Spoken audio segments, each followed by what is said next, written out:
प्रिय विद्यार्थियों, आज हम कक्षा 10 का एक महत्वपूर्ण टॉपिक पढ़ेंगे। कक्षा 10 के अनुसार हिंदी व्याकरण के अंदर विशेषण। तो आज का हमारा टॉपिक रहेगा विशेषण। आप लोग साथ साथ इस टॉपिक को नोट करते रहिएगा और अच्छे से समझते रहिएगा। हेडिंग डालें विशेषण। विशेषण कक्षा 10 के पाठ्यक्रम में विशेषण शामिल हैं। सर्वप्रथम अपन देखेंगे कि विशेषण शब्द की परिभाषा। सामान्यतः हम विशेषण का अर्थ ले सकते हैं कि खास बात है ना, जो खास बात होती है उसी को अपन क्या लेते हैं, विशेषण। और परिभाषा की बात करें तो आप लिख सकते हैं कि वे शब्द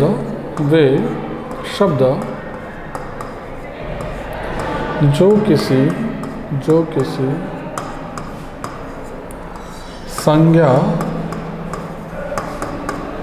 संज्ञा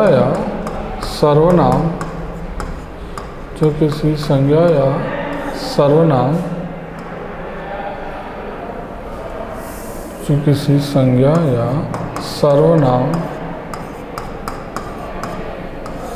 की विशेषता बताते हैं। संज्ञा या सर्वनाम की विशेषता बताते हैं उन्हें विशेषण कहते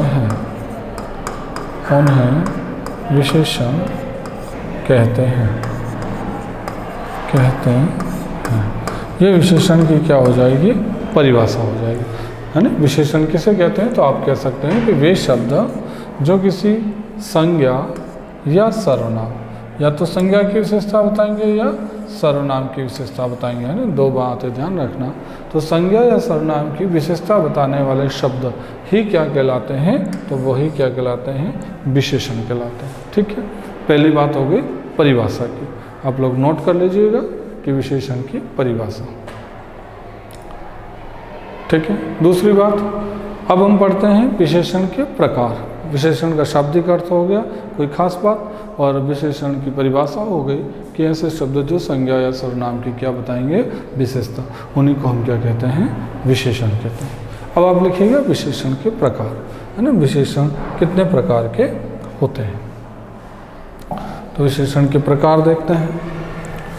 विशेषण के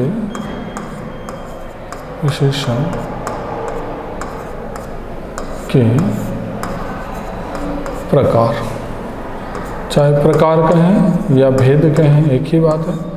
विशेषण के प्रकार या भेद, ठीक है। विशेषण के कितने प्रकार होते हैं, तो वैसे तो सामान्यतः देखा जाए तो विशेषण 5 प्रकार के होते हैं, लेकिन मुख्यतः विशेषण के कितने भेद होते हैं, 4 भेद होते हैं। कौन कौन से होते हैं, तो आइए देखते हैं विशेषण के कौन से 4 भेद होते हैं। पहला आपने नाम सुना होगा कि कौन सा विशेषण है, गुणवाचक विशेषण। गुणवाचक विशेषण। दूसरा कौन सा होता है, तो दूसरे होते हैं संख्यावाचक विशेषण। संख्यावाचक विशेषण। तीसरे कौन से होते हैं, तो परिमाणवाचक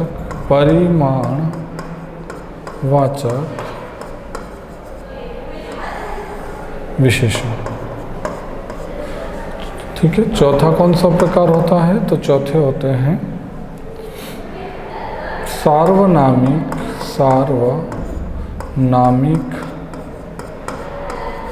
या संकेतवाचक विशेषण।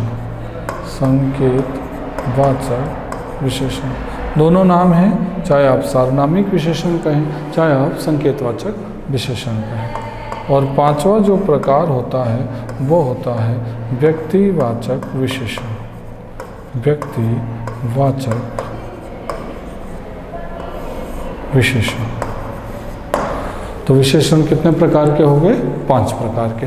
नाम आप अच्छे से याद रखेंगे, गुणवाचक विशेषण, संख्यावाचक विशेषण, परिमाणवाचक विशेषण और सार्वनामिक या संकेतवाचक विशेषण और व्यक्तिवाचक विशेषण। यहाँ ध्यान रखना, दो शब्द होते हैं, आपकी जानकारी के लिए बता दूं कि एक शब्द होता है परिणाम और एक शब्द होता है परिमाण। इन दोनों में आप फर्क समझिएगा कि परिणाम का मतलब क्या होता है और परिमाण का मतलब क्या होता है। कहीं गलती से आप परिमाण की जगह परिणाम नहीं लिख दे है ना। तो परिणाम से आशय है जांच कह सकते हैं, जांच, या आप कह सकते हैं नतीजा, है ना। ये जैसे अपन अंग्रेजी में क्या कहते हैं, रिजल्ट कहते हैं, है ना। तो जांच या नतीजा, परिणाम से आशय। और परिमाण, परिमाण से क्या आशय है, तो परिमाण का मतलब आप कहते हैं माप तोल, है ना, माप तोल, ठीक है, माप तोल। आगे अपन लिख देंगे परिभाषा के साथ, लेकिन यहाँ पर एक सामान्य जानकारी होनी जरूरी है कि परिणाम और परिमाण में क्या अंतर होता है। ठीक है, यहाँ तक आप बात समझ गए। अब एक बात यहाँ पे और ध्यान देने वाली है कि संख्यावाचक विशेषण जो होते हैं इसके कितने भेद होते हैं, दो भेद होते हैं। एक होता है निश्चित संख्यावाचक, निश्चित संख्यावाचक विशेषण, और दूसरा होता है अनिश्चित संख्यावाचक विशेषण। अनिश्चित संख्यावाचक विशेषण, एक निश्चित है और एक क्या होता है, अनिश्चित होता है ना। और परिमाणवाचक विशेषण में भी कितने भेद होते हैं, इसमें भी दो भेद होते हैं। दो कौन कौन से होते हैं, तो एक होता है निश्चित संख्यावाचक, निश्चित संख्यावाचक विशेषण, सॉरी निश्चित परिमाणवाचक विशेषण, निश्चित परिमाणवाचक विशेषण और अनिश्चित परिमाणवाचक विशेषण। निश्चित, निश्चित परिमाण वाचक विशेषण और अनिश्चित, अनिश्चित परिमाण वाचक विशेषण। ये पूरा किसका विभाजन हुआ, वे विशेषणों का विभाजन हुआ। आप अच्छे से याद रखेंगे विशेषण कितने, 5 प्रकार के होते हैं। मुख्यतः कितने, तो 4 प्रकार के होते हैं ना, गुणवाचक, संख्यावाचक, परिमाणवाचक, सार्वनामिक। सार्वनामिक का दूसरा नाम संकेतवाचक और व्यक्तिवाचक। 2 उपभेद ध्यान रखना, संख्यावाचक के 2 उपभेद होते हैं, निश्चित अनिश्चित, और परिमाणवाचक के 2 भेद होते हैं, निश्चित और अनिश्चित। अभी अपन इन सभी विशेषणों को परिभाषा और उदाहरणों के साथ विस्तार से एक एक करके देखते हैं। तो यहाँ तक समझ में आ गया, विशेषण की परिभाषा हो गई, विशेषण के प्रकार यानी विभाजन हो गया। ठीक है, तीसरा है, अगली बात अपन देखते हैं। पहला आप हेडिंग डालना गुणवाचक विशेषण, है ना। अब पहले अपन कौन से पढ़ेंगे, गुणवाचक विशेषण। गुणवाचक विशेषण में क्या होता है, अभी जो भी विशेषण में अपन पढ़ रहे हैं ये कक्षा 10 के स्तर की जानकारी हम विशेषण के संदर्भ में लेंगे। ये कक्षा 10 के स्तर में कौन कौन सी बातें पूछी जा सकती है। ठीक है, गुणवाचक विशेषण।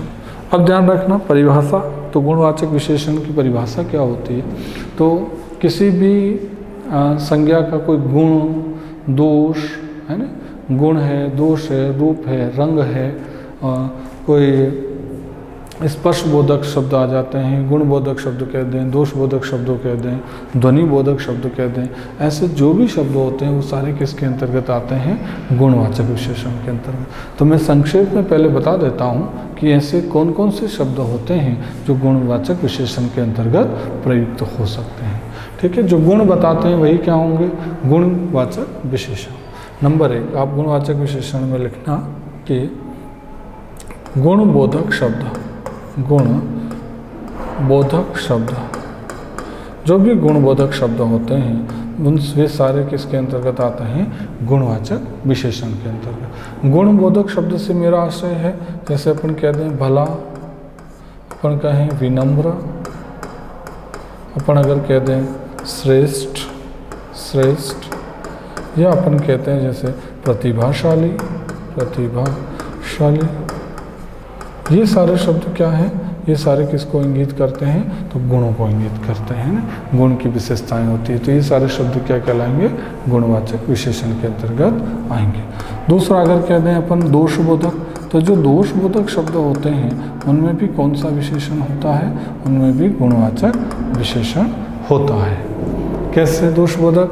जैसे अपन कह दें नीच, है ना, नीच कह दें, बुरा कह दें, बुरा, है ना, नीच, बुरा, है ना। तो नीच और बुरा ये व्यक्ति के अंदर किन बातों को दर्शा रहा है? दोषों को दर्शा रहा है। तो जब किसी शब्द के अंदर चाहे गुणबोधक शब्द आए चाहे दोषबोधक शब्द आ जाए, लेकिन उसमें विशेषण क्या कहलाएगा? गुणवाचक विशेषण कहलाएगा। जैसे रंगबोधक शब्द कहें तो रंगबोधक शब्दों में भी सब क्या होते हैं? विशेषण होते हैं। किस प्रकार के विशेषण होते हैं? तो गुणवाचक विशेषण होते हैं। रंगबोधक में कौन कौन से आ जाते हैं? जैसे काला,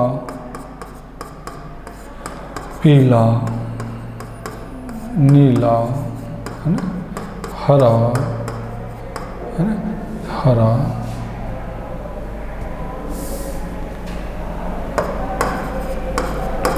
आसमानी, जितने भी लाल, जितने भी कलर होते हैं सारे कलर किस में जाते हैं? गुणवाचक में। आप सीधा सा किसी भी पंक्ति में इस प्रकार के शब्दों को देखते हैं तो उस पंक्ति में आप कौन सा विशेषण करें?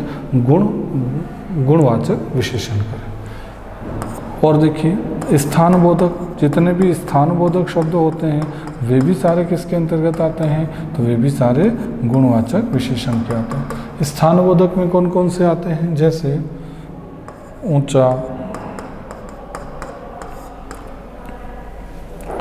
दाएं,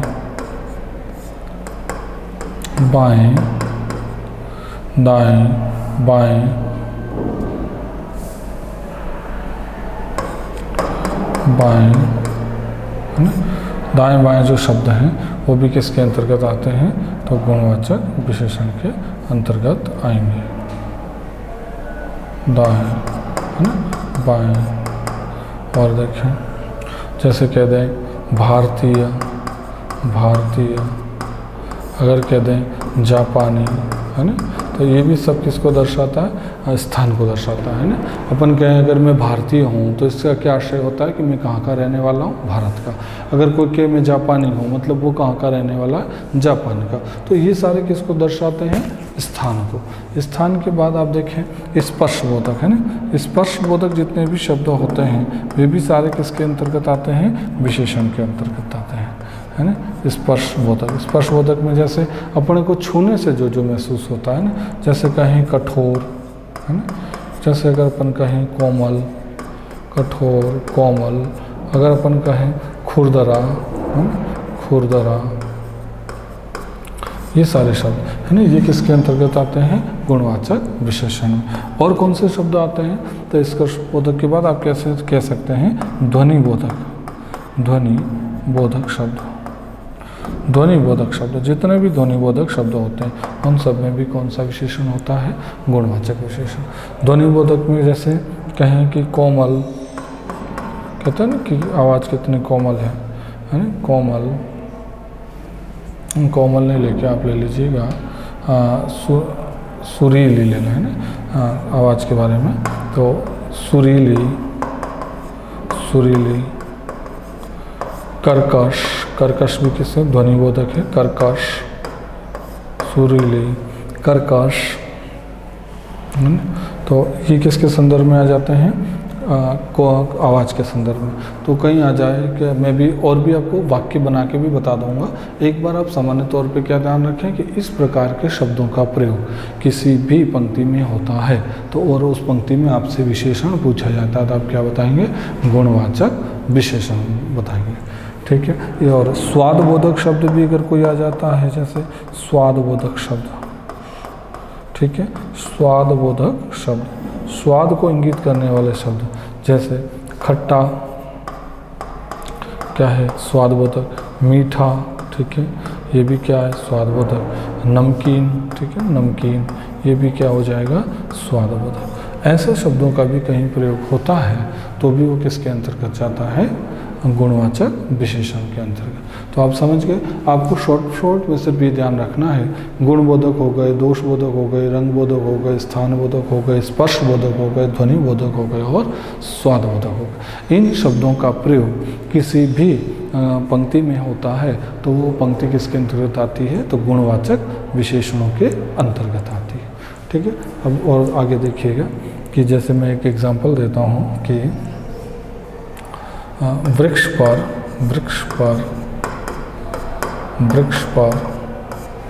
पके आम, वृक्ष पर पके आम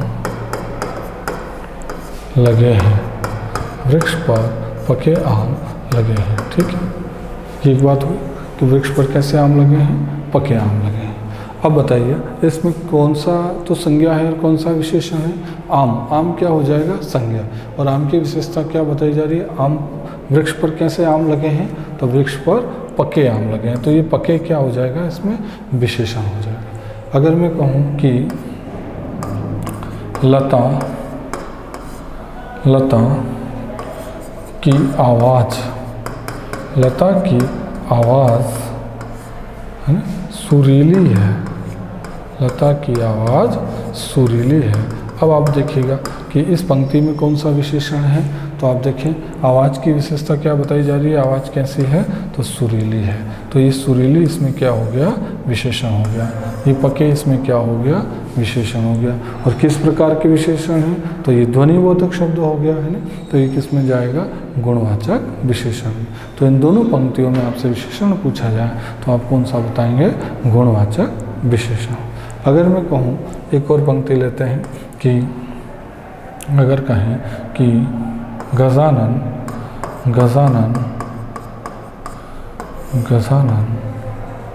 भारतीय है, गजानन भारतीय है। तो भारतीय ये क्या है? गजानन कहाँ का रहने वाला है? भारत का। तो ये किसका बोध करा रहा है? स्थान का।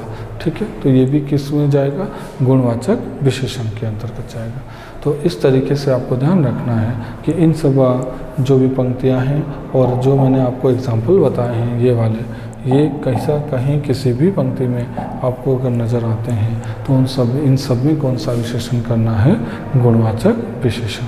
तो ये गुणवाचक विशेषण की सामान्य जानकारी हुई, तो आपकी समझ में आ गया हो। दूसरा देखते हैं अपन गुणवाचक के बाद में अगला। तो अगला कौन सा आता है? संख्यावाचक विशेषण। अब आप हेडिंग डालिएगा कौन सा? संख्यावाचक विशेषण। संख्यावाचक, ठीक है, संख्यावाचक विशेषण। अब संख्यावाचक विशेषण जो है तो पहले इसकी क्या देखेंगे? परिभाषा देखेंगे कि संख्यावाचक विशेषण कहते किसे हैं। ठीक है, तो संख्यावाचक विशेषण की परिभाषा क्या हो जाएगी? तो है ना, ये संख्या है, संख्यावाचक विशेषण। तो आप ये कह सकते हैं कि किसी संज्ञा की वे शब्द जो किसी संज्ञा की गणना का बोध कराते हैं, है ना। तो गणना का बोध कराने वाले शब्द क्या कहलाते हैं? संख्यावाचक विशेषण। सामान्यतः आपको ध्यान रखना है कि वे शब्द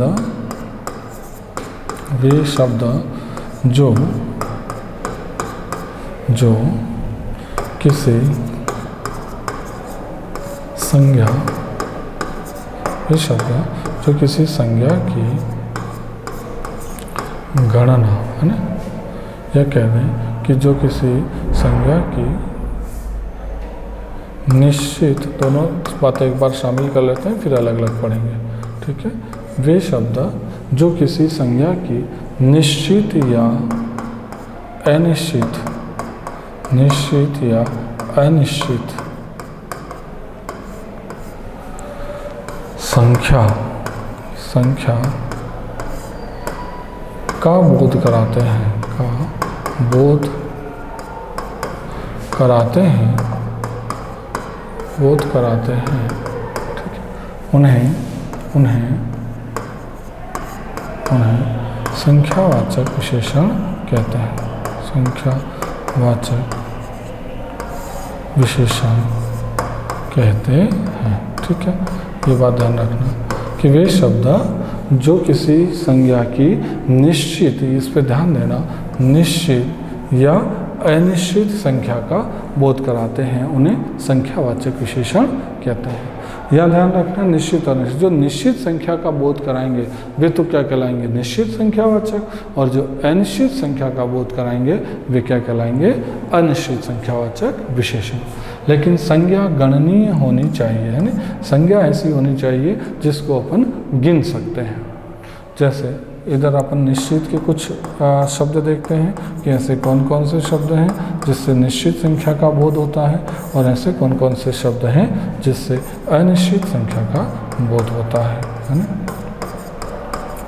आपको बस इसी से निर्धारण होगा कि निश्चित संख्यावाचक कौन से होते हैं और अनिश्चित संख्यावाचक कौन से होते हैं। अगर मैं कहूँ कि 2,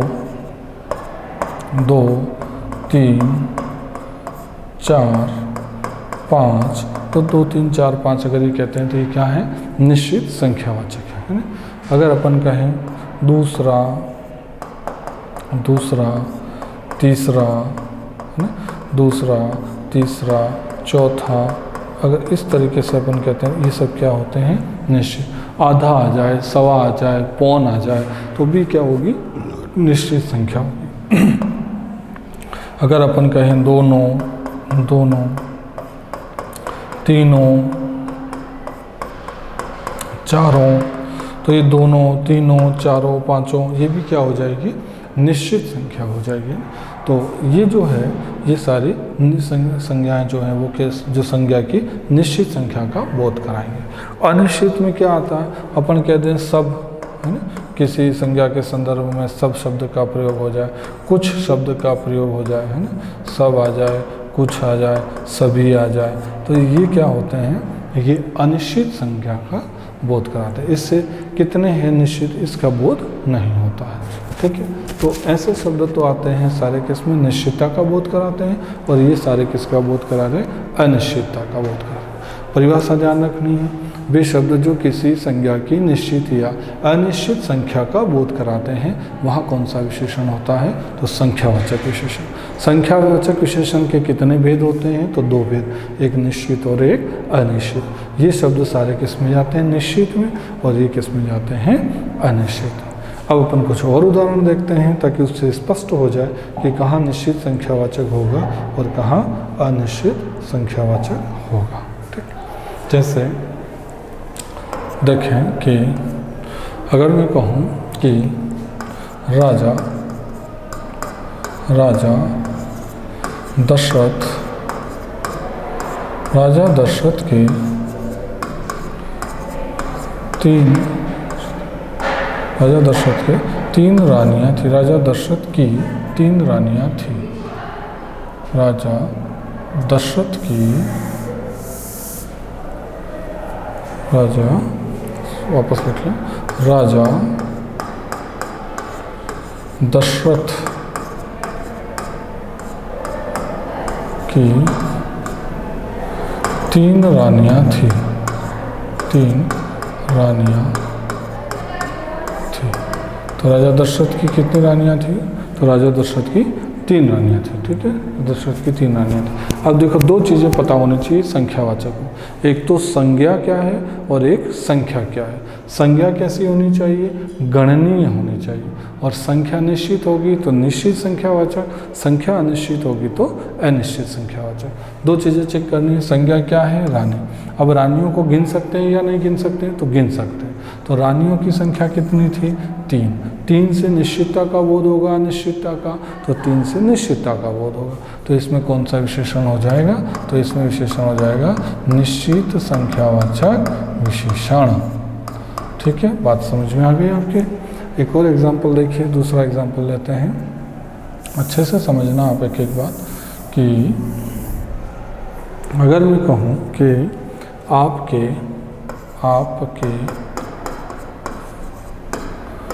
आपके नगर में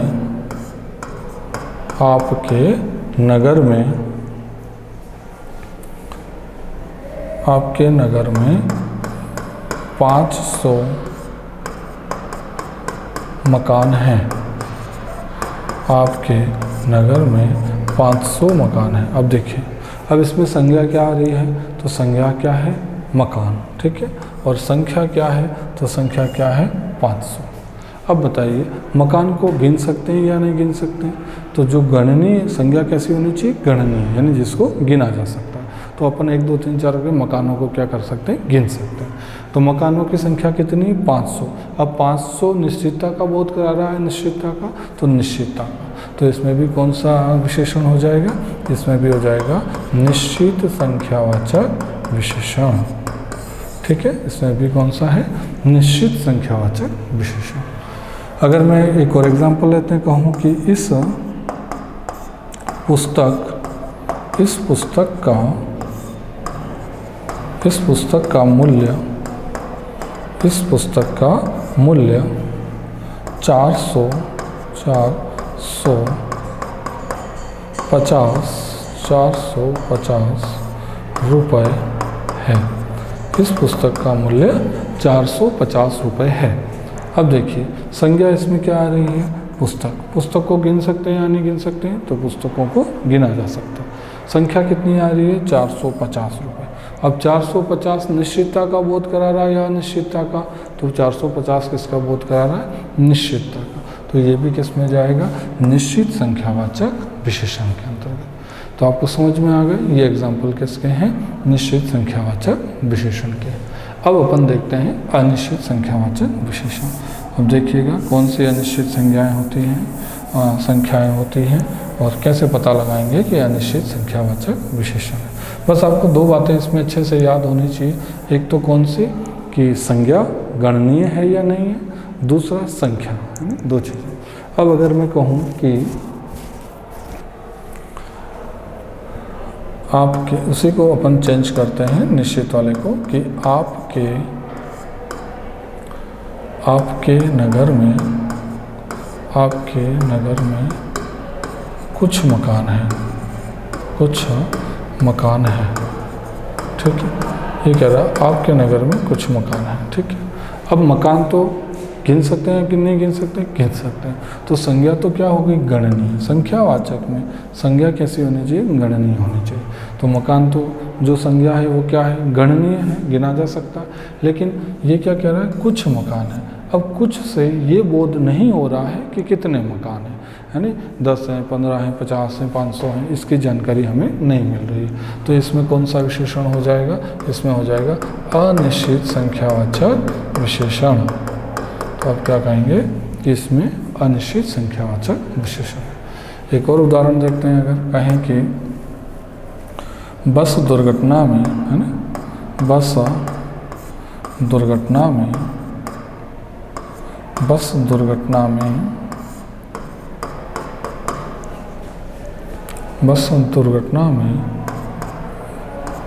50 लोग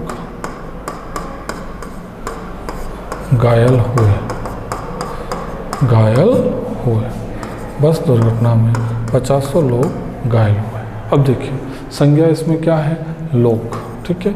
लोगों को गिना जा सकता है, तो ठीक है, लोगों को अपन गिन सकते हैं। और लोगों की संख्या कितनी बताई जा रही है, 50।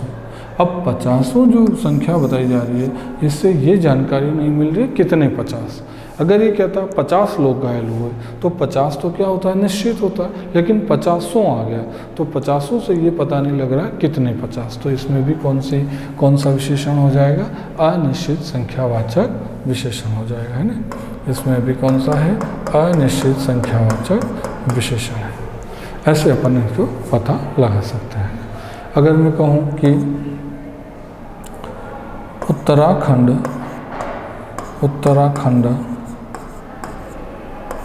त्रासदी में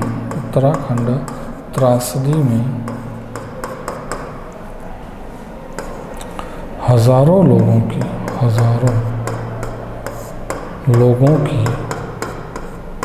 उत्तराखंड त्रासदी में हजारों लोगों की मृत्यु हुई।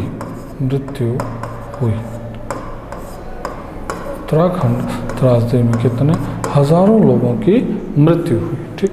वही बात आ गई, लोगों को तो अपन क्या कर सकते हैं, गिन सकते हैं। लेकिन ये क्या लिखा हुआ है, हजारों में कितने हजार, अगर 1000 शब्द आता तो 1000 तो क्या हो जाता, निश्चित हो जाता, क्योंकि 1000 से हमें किसका बोध होता है, 1000 का।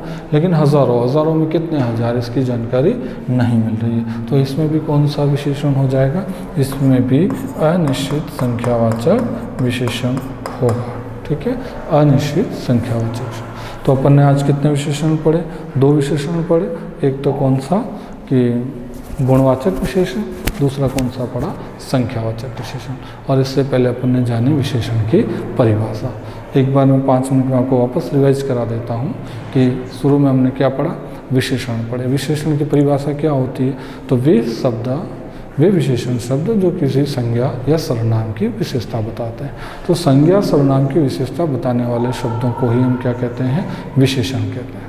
दूसरा अपन ने पढ़ा विशेषण के प्रकार, विशेषण के भेद। कितने प्रकार या भेद होते हैं, तो 5 होते हैं। मुख्यतः कितने होते हैं, तो 4 ही होते हैं। पहला अपन ने पढ़ा गुणवाचक विशेषण, है ना, फिर पहला गुणवाचक विशेषण, दूसरा संख्यावाचक विशेषण, तीसरा परिमाणवाचक विशेषण, चौथा सार्वनामिक या संकेतवाचक विशेषण और पांचवा व्यक्तिवाचक विशेषण। फिर संख्यावाचक के 2 भेद होते हैं, निश्चित और अनिश्चित। परिमाणवाचक में भी 2 भेद होते हैं, निश्चित और अनिश्चित। ठीक है, फिर हमने क्या पढ़ा, पहला गुणवाचक विशेषण। गुणवाचक विशेषण में हमें ये सारी बातें याद रखनी, गुणबोधक, दोषबोधक, रंगबोधक, स्थानबोधक, स्पर्शबोधक, ध्वनिबोधक और स्वादबोधक। ये सारे शब्द जो हैं वो किस में जाते हैं, गुणवाचक विशेषण के अंतर्गत जाते हैं। तो गुणवाचक के बाद में हमने क्या पढ़ा, संख्यावाचक विशेषण। परिभाषा क्या याद रखनी है, वे शब्द जो किसी संज्ञा की निश्चित या अनिश्चित संख्या का बोध कराते हैं, उन्हीं को अपन क्या कहते हैं, संख्यावाचक विशेषण कहते हैं। 2 तरह के होते हैं, निश्चित और अनिश्चित। निश्चित में ये शब्द आप याद रखिएगा, अनिश्चित में ये याद रखिएगा। फिर हमने देखा इसके बाद में कि कुछ निश्चित के उदाहरण देखे थे और कुछ अनिश्चित संख्यावाचक के उदाहरण देखे थे। तो मेरे ख्याल से आपको विशेषण की परिभाषा, विशेषण के प्रकार और गुणवाचक विशेषण और संख्यावाचक विशेषण समझ में आ गए होंगे। ठीक है, फिलहाल आप यहीं तक ध्यान रखिएगा। फिर अपन बाकी जो बचे हैं परिमाणवाचक विशेषण और सार्वनामिक विशेषण, ये अपन अगली क्लास में देखते हैं। धन्यवाद।